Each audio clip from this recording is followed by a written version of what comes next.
Hi guys! Welcome back to my channel! Today, meron po tayong client na 2023 Ford Ranger Raptor.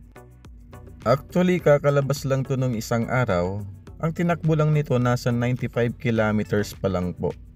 Ang gagawin po natin dito, papalitan lang po natin yung stock mags po niya. Nakukulangan po kasi si client sa tindig ni Raptor. Kasi yung stock mags nito, pasok po siya. Ang gusto po ni client, yung lumabas po yung gulong. So naghahanap po siya ng size 17 na mags. Tapos gusto po niya na lumabas po siya ng mga mahigit 1 inch po. So tara, samahan niyo po ulit ako.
Actually, ang hinahanap ni client yung TE37 na size 17.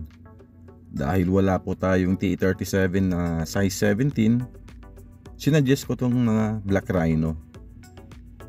So mayroon siya mga 6 spokes tong Shogun, tapos itong Black Rhino Rumble. Tapos may mga gusto rin po siya sa fuel na brand. Ito po yung Fuel B4, isa sa mga famous na design ni Fuel. Ito naman po yung Fuel Shock. So para siyang TE37, meron siyang 6 spokes. Ito yung gusto niya sa Fuel, itong Fuel Traction. Tapos ito pong Fuel Covert. So ito po yung pinagpipilian po niya. So itatapat natin po siya dun sa sasakyan po niya. Ito po yung fuel covert, 17/9 ang offset plus 1. Tapos ang price po nito, 83,000 po yung apat. Tapos ito naman po yung fuel traction, 17/9. Ang price nito, nasa 68,000 po yung apat. Dahil mas gusto ni client ang kulay black na mag, so mas pinili po niya itong fuel traction. Ang size nito, 17/9, ang offset plus 1. Tapos ang kulay nito, matte black with double dark tint. So ito po, i-unbox na po natin siya. Dahil ang offset nito plus 1, lalabas po siya ng 1.5 inch from fender. So ito na po yung fuel traction. Ang kulay nito matte black, tapos parang meron siyang bronze dun sa spokes po. So ito po yung gagamitin nating gulong, itong stock po niya. Naka BF Goodrich tires. Ito po yung KO2. Ito po yung all terrain. I-check po natin yung gulong niya kung ilang ply po siya, tapos kung saan made. So mapapansin nyo, itong BF Goodrich po niya, wala po siyang white letter. So black sidewall po siya. Actually maganda rin po yung stock mags po nito. Medyo pasok nga lang siya. So ito po yung size po niya, 285/70 R17. Tapos meron siyang 6 ply rating, made in Thailand. Itong Raptor na to, meron siyang tire sensor. So kailangan nating ilipat yung tire sensor nito dun sa bagong mags. So tatanggalin muna natin lahat ng mga gulong nito. Tapos mamaya i-dismount po natin siya. Dahil papalitan natin ng mas mababang offset yung mags niya, plug and play lang po ito at wala po siyang sayad.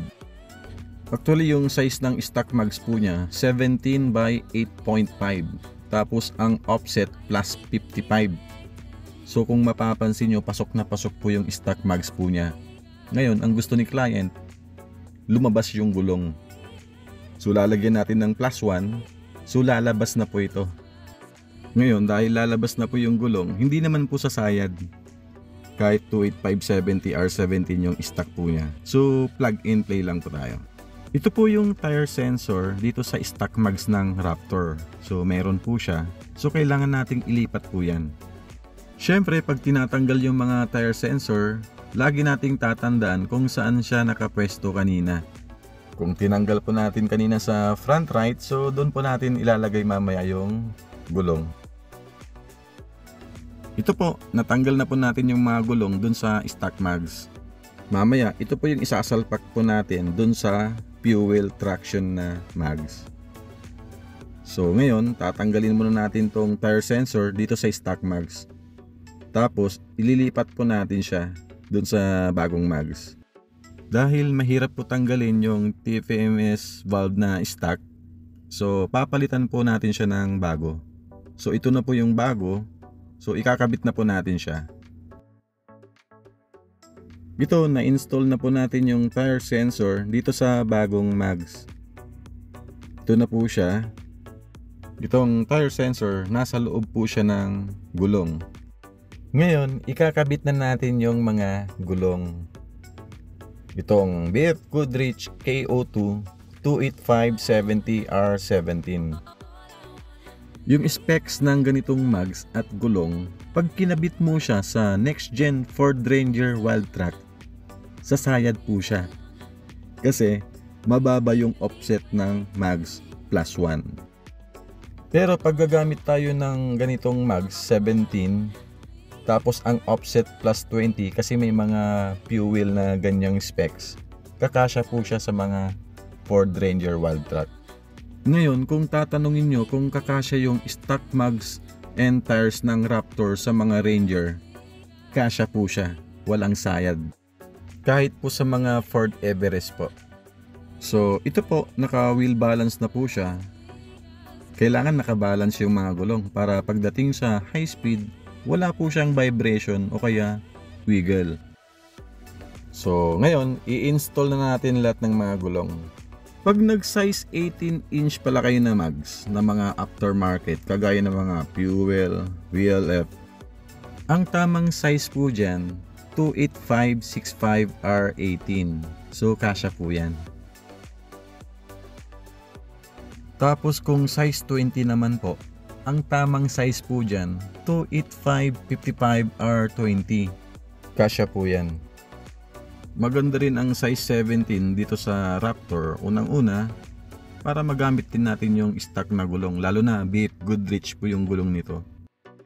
Pangalawa, para hindi magbago yung riding comfort po niya. Kasi pag nag-upgrade din tayo ng mga mags, medyo mababago po yung riding comfort. Tapos na po yung installation. Ngayon, i-check po natin siya kung gaano kalabas yung nilagay po nating offset na +1. Lumabas po siya ng 1.5 inch from fender. So mas lalo po siyang naging macho. Yan po ang gusto ni client. Ngayon, biglang lumakas naman po yung ulan. Sayang hindi natin mabibidyohan dun sa labas. So ito po yung kuha natin dito sa loob ng shop. Bagay din po itong fuel traction dito sa Raptor. Kahit stock mags lang po yung pinalitan po natin, so ayan, ang laki ng pinagbago nung Raptor po niya. Mas macho siya ngayon. Yung ganitong setup, wala po tayong inayos sa mudguard o kaya sa fender liner. So plug and play lang po ito. Wala po siyang sayad. Sa mga naka-Raptor po dyan, kung gusto nyong palitan po yung stock mags po, meron po tayong mga Black Rhino, VLF, at Fuel na brand. So pwede nyo akong i-message po sa aking Viber at sa WhatsApp o kaya sa Facebook page po namin para isend ko yung mga design. So dito sa labas, makulimlim po siya tapos umuulan ng malakas. So hindi natin siya makukuhanan ng maganda dito sa labas. Pero itong tindig ni Raptor, yan maganda siya kahit stock mags lang yung pinalitan po natin dito. Gusto rin ni client na sulitin muna yung stock na gulong.